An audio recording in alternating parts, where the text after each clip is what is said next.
Assalamualaikum warahmatullahi wabarakatuh.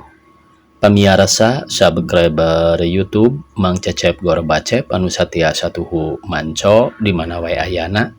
Dina dangat ayana urang neraskeun hanca carpon tina majalah Mangle tahun 1864 nomor 75. Carpon anu baris kapidangkeun dina dangat ayana judulna nyaeta Isukan aya nu nyekar. Ieu yasana Bapak Wahyu Wibisana. Sumangga supados teu nyangkolong teuing kana waktos, wilujeng ngadangukeun.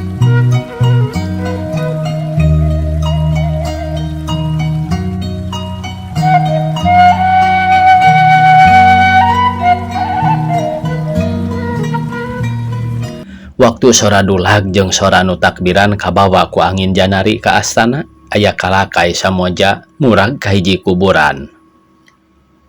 Aya keneh kakelar di anjeun. Cek arwah Mang Uhyi ka arwah Mang Nurpai, maranehna cali nutrung di luhureun kuburanana masing-masing keur ngararasakeun nikmatna peuting pamungkas bebas tina siksaan. Ya Uhyi kakelar mah ngan teu bisa ngucapkeun, cek arwah Mang Nurpai bari melong ka lebah urut lemburna bangun nu nineung. Nya da geus beda alam, maranehna mah hirup keneh bisa ngucapkeun jeung bisa ngarasakeun. Ari urang nu geus jadi arwah ngan bisa ngarasakeun wungkul. Sajongjongan maranehna pahuleng-huleng dina pikiranana masing-masing pinuh ku kalangkang laku lampahna keurna harirup. Maranehna ingat ka baraya-barayana nu peuting eta bisa jadi keur tatan-tatan rek mapag poe lebaran. Maranehna ingat ka baraya-barayana nu peuting eta bisa jadi keur tatan-tatan rek mapag poe lebaran. Isukan baraya-baraya urang tangtu nyalakar ka dieu, cek arwah Mang Uhyi mawa dunga jeung kembang. Sorana sadanu ngomong sorangan nurutkeun gerentes jeung kahayang hatena. Gerentes kitu aya oge dina hate arwah Mang Nurpai. Kulantaran kitu bari teu mirosea omongan arwah Mang Uhyi, manehna ngagareyem. Tangtu si Jumin isukan datang ka dieu rek nadran. Basa arwah Mang Uhyi ngadenge yen baturna nyebut ngaran anakna si Jumin, manehna ingeteun deui ka anakna, Kaki Padil.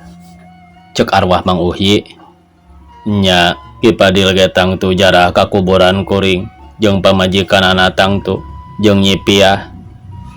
Kawas numbung eleh gancang arwah Mang Nurpai nempas. Si Jumin ge tangtu jeung awewena Nyi Kayah.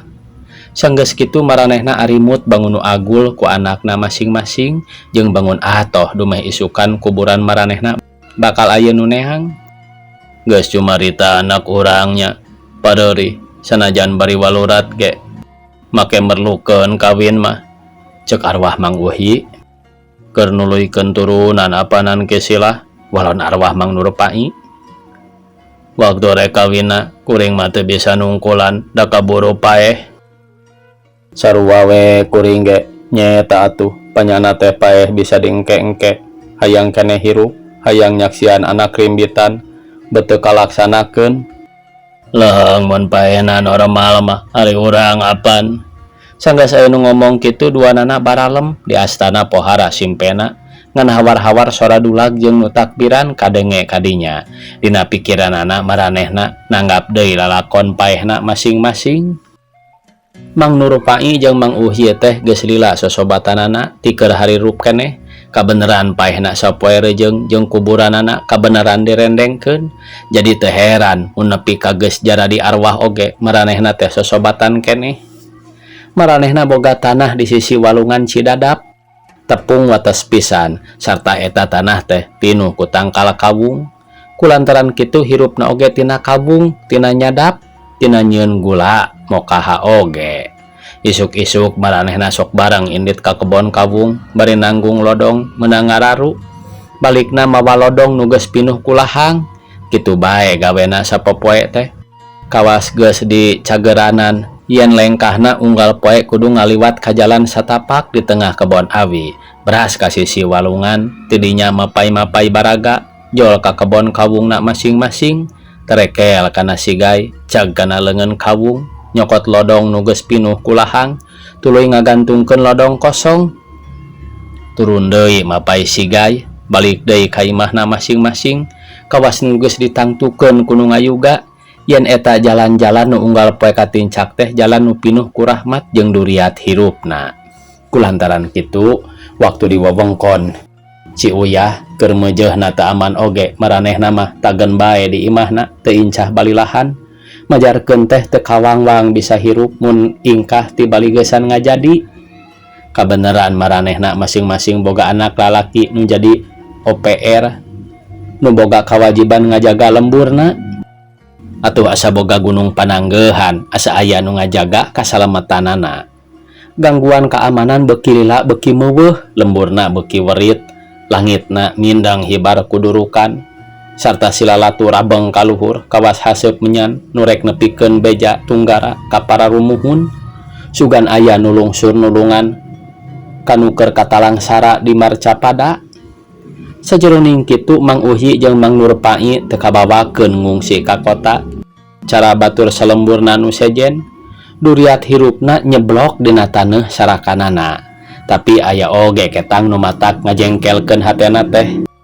Nyaeta dumeh meh saban isuk mun maranehna neang lahang, lodongna sok geus ngagoler di handapeun tangkal kawungna, geus kosong deui. Mimitina disangkara grag sugan nalianana teu pageuh. Tapi lila-lila kakara kaharti yen lahangna teh sok aya nu madog.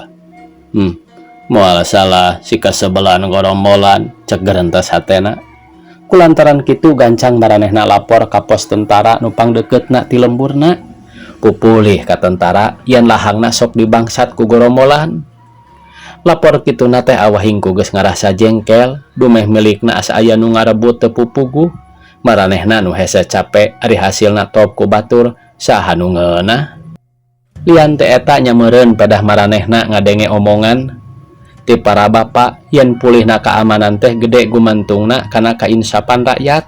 Hartina rakyat kudu insaf yen maranehna kudu milu mantuan mulihkeun keamanan ku jalan kumaha bae, ku jalan teu mere bantuan ka gorombolan, ku jalan gancang nepikeun laporan kanu wajib mun aya gorombolan nu luntalan tok ka lemburna jeung sajabana. Saha nu teu hayang tereh aman atuh ambeh kampung singkur ulah beuki nyingkur, desa nenggang ulah beuki nenggang, kampung sing hirup desa sing waluya syaratna kudu aman heula. Ari nepi ka aman teh kudu ditarekahan, tarekahna diantarana ku bantuan rakyatna. Rakyat nu diantarana Mang Uhyi jeung Mang Nurpai teh da nya saha nu nyangka ku laporan maranehna ka tentara yen lahangna sok dipaling ku gorombolan bet gagedug gorombolan di dinya nepi ka tiwasna. Saha nu nyangka mimitina mah eta bae isukna sabada maranehna lapor di handapeun tangkal kawung pinuh ku mayit-mayit gorombolan, diantarana nya gagedugna pisan nu kongas gangasna upama ngajorag lembur, sungutna ngabudah panonna molotot kawas mata peda, leungeunna merengkel mata kuatir nenjo warugana mah. Tapi apan eta teh pameuli keamanan, apan eta teh hamana keamanan, harita geus jadi babatang. Ari syariatna nya kulantaran tentara menang laporan ti Mang Uhyi jeung ti Mang Nurpai teh yen lahangna sok dipaok ku gorombolan. Cenah sabada tentara menang laporan kitu gancang neangan Endrin sorena diasupkeun kana lodong nu ngagarantung di kebon kawung Mang Uhyi jeung Mang Nurpai. Hasilna gorombolan isukna gemprah. Masya Allah, mun penting tadi gorombolan teu maok lahang aing, meureun aing nu ngajolor teh, cek gerentes hate Mang Uhyi jeung Mang Nurpai waktu maranehna geus nyarahun duduk perkarana. Nuhun Gusti, abdi disalametkeun. Sareng nuhun Gusti, abdi tiasa ngabantu ka juragan tentara mayahan gagedug gorombolan keun sugan tereh aman. Sorena maranehna kawas nu teu ingeteun kana kajadian isuk-isuk arindit deui ka kebon kawungna.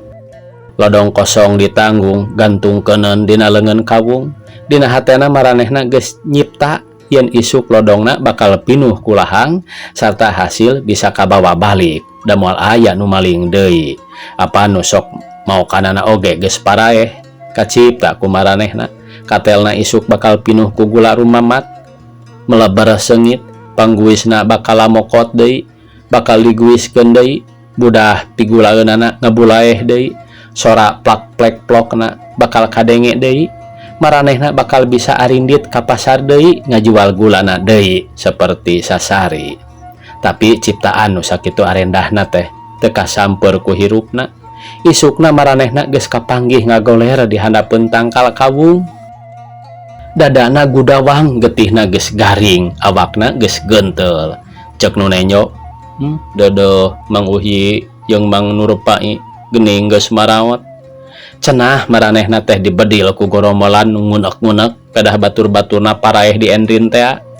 Maranehna jadi korban tapi teu mubadir lantaran samameh maranehna paeh geus nembongkeun heula kasatiaanana ka pamarentah ka nagara ku jalan ngalaporkeun yen lahangna sok dipaok ku gorombolan nya meureun maranehna nu lali rabi tega pati teh di mana perlu sok mun lemburna tereh aman nya maranehna nu sabenerna pantes menang tanda penghargaan teh lantaran maranehna beunang disebutkeun geus jadi sepion nu pohara wanianana.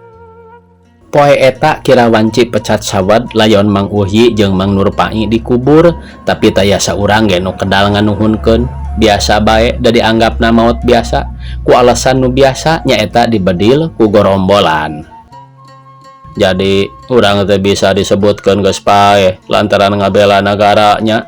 Omong arwah Mang Nurpai bari rada imut ka baturna.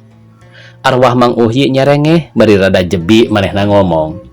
Teka asup kolom atuh urang mah da rakyat letik dianggapna kulantaran urang rakyat letik dibogana jasa ka nagara oge piraku gede nyaletik deui bae saimbang jeung harkat urang tapi urang pahlawan nu kapopohokeun meureun nya kapopohokeun lantaran letik teh ari letik mah pan kadangkala teu asup bilangan malah nu letik mah aya kalana leungit da teu gede teh teka tembong ayana cek arwah Mang Uhyi. Nya cek arwah Mang Nurpai bari garo-garo teu ateul. Tapi keun bae daapan lembur urang geus aman.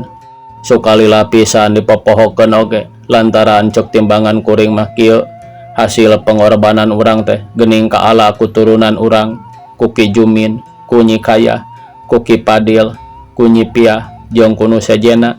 Maranehna ayeuna geus maratuh deui di lembur kalawan teu dihileudan ku jurig gasieun da geus aman teh nya isukan maranehna tangtu daratang ka dieu mawa dunga jeung kembang nya maranehna meureun nu teu mepohokeun ka urang teh bobohan anak minantu daratangna teh tangtu lain utusan pamarentah nu biasa sok jarah ka makam pahlawan tapi utusan dirina pribadi pedah ngaku yen boga bapa urang nanya jeung na deui apan isukan mah lain hari pahlawan tapi poe lebaran nyaeta poe nu biasa aya hubungan antara nu harirup jeung nu geus marawat dina suasana kabarayaan.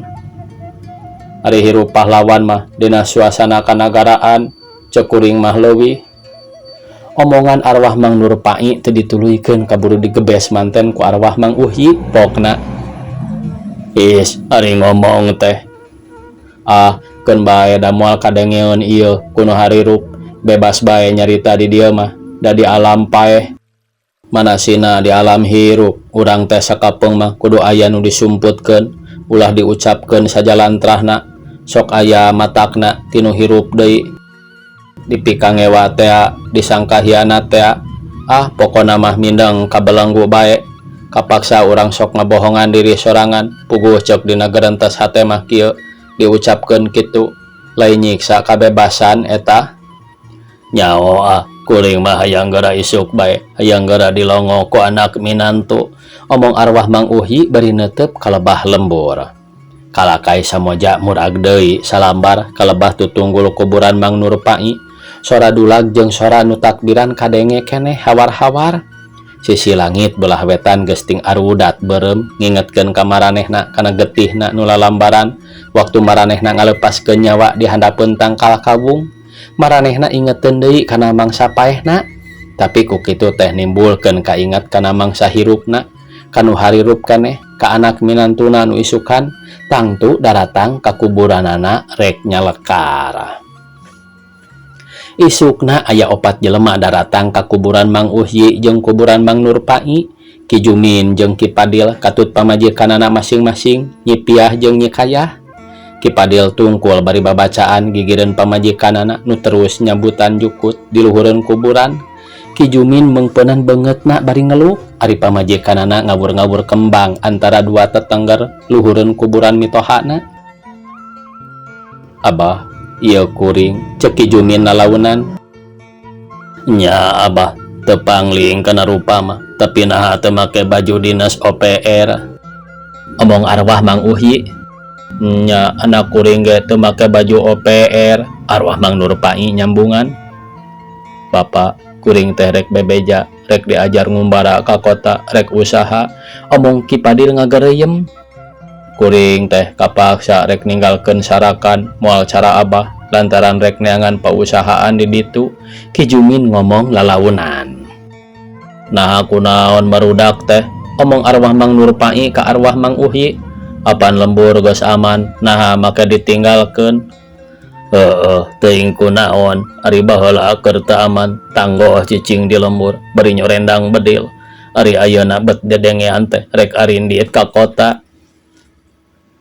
Teu kahareuti maranehna nu ngusahakeun sangkan lembur tereh aman ku jalan jadi OPR, ari geus hasil usahana bet kalah kitu."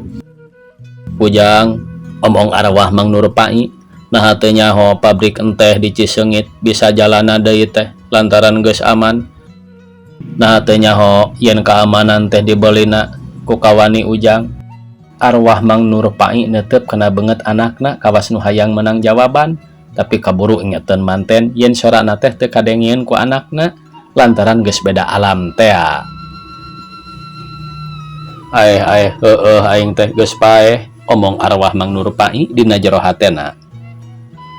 "Lo," omong arwah Mang Uhyi ayeuna, "keamanan lembur urang teh geus ngahasilkeun untung nu lain lumayan ka nagara. Pabrik enteh geus jalan deui, kebon entehna geus cara baheula deui. Eta teh buahna tina perjuangan elo, bisi teu ngarti naha ayeuna bet rek ditinggalkeun. Moal ngartieun geus silah, urang mah geus boga basa sorangan," cek arwah Mang Nurpai kanu bieu nyarita. Nya kumaha atuh nepikeun gerantes hate urang ka maranehna, pan urang teh teu ngarti. Sarua kuring ge teu ngarti naon sababna pangna maranehna rek arindit ti lembur, jeung naha deui teu marake baju OPR. Beda poen lebaran bae kitu. Da biasana mah tara leso ti pakean dinas, kuring nyaho yen manehna teu bogaeun baju biasa nu hade. Keur kitu Ki Jumin ngomong ka Ki Padil, "Sarua urang teh bebeja sabada lebaran rek diajar ngumbara ka kota lain." "Nya, lantaran urang geus teu jadi OPR deui." "Da geus aman atuh, naha make perlu aya OPR bae," omong Nyi Piah ka salakina. "Mending usaha ka kota, da di dieu ge teu meunang pangsiun tina OPR," omong Nyi Kayah mairan. Kaharati ayeuna mah maranehna teh geus teu jadi OPR deui geuning pedah geus aman, omong arwah Mang Uhyi. "Nya piraku geus aman ngagajih bae OPR da geus taya gawena, ari gajihna apan diusahakeun ku desa, teu ti kecamatan, teu ti kawadanaan," walon arwah Mang Nurpai. "Ngan eta we nah make los-los ka kota, naha teu nuluykeun lacak urang migawe kawung," arwah Mang Uhyi nanya. "Ari kisi lah na teu nyaho kawung-kawung urang teh geus dituaran baru, naha apan bisi lahang na dihakan ku gorombolan deui cara bareto waktu urang keur hirup, jeung dituaran ambeh cara raang, ambeh teu dipake panyumputan gorombolan, diparentahkeun ku Pakompi. Masya Allah, kutaan nepi ka kawung-kawung berjuang pikeun ngamankeun lembur urang teh, panyana urang jeung anak urang wungkul. Urang meuli keamanan teh nepi ka paeh anak urang sanggeus aman dibebaskeun. atuh kawung kabeh pugur tapi keun bae tembal arwah Mang Nurupai. Is ulah susungkunan kitu, omong arwah Mang Uhi sanggeus ngadenge kecapkeun bae nu diucapkeun ku arwah Mang Nurupai semunyungkun. Cek kuring ge jasa teh mindang diukur ku luhur handapna harkat nu boga jasa. Urang mah rakyat dibogana jasa ge anggar leutik saluyu jeung harkat urang sorangan. Obrolan arwah Mang Nurupai jeung arwah Mang Uhyi kapegat ku arinditna nu tasnya lekar. Maranehna marelong kanu arindit bangun sonaeun keneh pisan, tapi teu bisa muntangan, teu bisa menta sanajan boga pamenta, teu bisa ngucapkeun sanajan aya nu hayang diucapkeun. Maranehna jeung nu harirup geus beda alam, beda basa. Nu harirup arindit tidinya rek nuluykeun hirupna, rek berjuang pikeun hirupna. Sedang para arwah poe eta teh poe pamungkas bebas tina siksaan, cenah mah maranehna teh rek ka naraka deui. Lantaran sungutna comel nepi ka ngakibatkeun paehna jelema-jelema nu disebut gorombolan teh. Samemeh arindit maranehna boga garentes hate. Aing, anak aing, jeung kawung aing. Saha nu nyebutkeun lain pahlawan, mun inget yen keamanan kudu dibeli mah. Anak king, lebaran hareup maraneh meureun nyalekar deui ka dieu. Boa geus beda pi omongan taun hareup mah teuing kumaha. Tamat cenah ieu pamiarsa. Bandung 23 Januari 1864. Sakitu anu tiasa kapihatur. Wassalamualaikum warahmatullahi wabarakatuh.